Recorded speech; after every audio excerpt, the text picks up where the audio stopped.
ওই রকম বাংলাদেশের মানে কোন রূপরেখা এখন পর্যন্ত দেখতে পাই না। এই আলেম ওলামারা এবং তৌহিদবাদী জনগোষ্ঠী সবচেয়ে বেশি নিপীড়িত, নিষ্পেষিত এবং বৈষম্যের শিকার হচ্ছে। ডিসিপ্লিন মেইনটেইন করা খুব জরুরি। করতে রাজি আছি না ভাই? আমরা আল্লাহর রাজি খুশির জন্য কষ্টটা করব।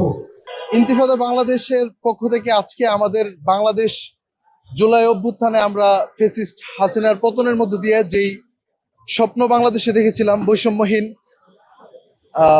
ইনসাফের যে বাংলাদেশ, আমরা বিগত 1 বছর যাবৎ বিভিন্ন ঘটনার পর্যায়ক্রমে আমরা ওই রকম বাংলাদেশের মানে কোন রূপরেখা এখন পর্যন্ত দেখতে পাই না।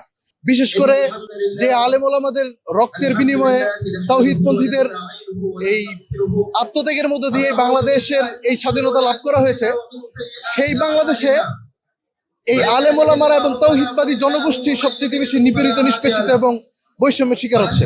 এক্সট্রিম মশার কয়েল প্ল্যান্ট ফাইবার দিয়ে তৈরি, ডেঙ্গু, চিকুনগুনিয়া বাহি সহ যে কোনো মশার বিরুদ্ধে দেয় এক্সট্রিম সুরক্ষা।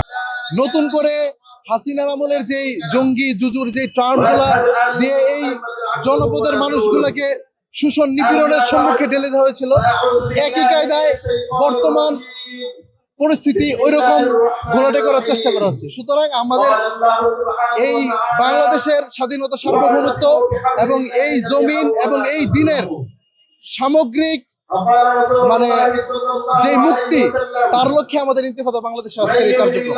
আমাদের রক্তের উপরে যে সরকার ম্যান্ডেট নিয়ে আসছে, তারা জাতিসংঘের মানবাধিকার কমিশন সহ LGBTQ সহ মানবতা বিধ্বংসী এবং আমাদের সামাজিক ধর্মীয় মূল্যবোধের বিপরীতে যায়, এই জনগোষ্ঠীর মূল্যবোধের বিপরীতে যায় এমন কোনো কার্যক্রম যাতে বাংলাদেশে চলতে না পারে, সেই জন্য আমরা এখানে সমবেত হয়েছি।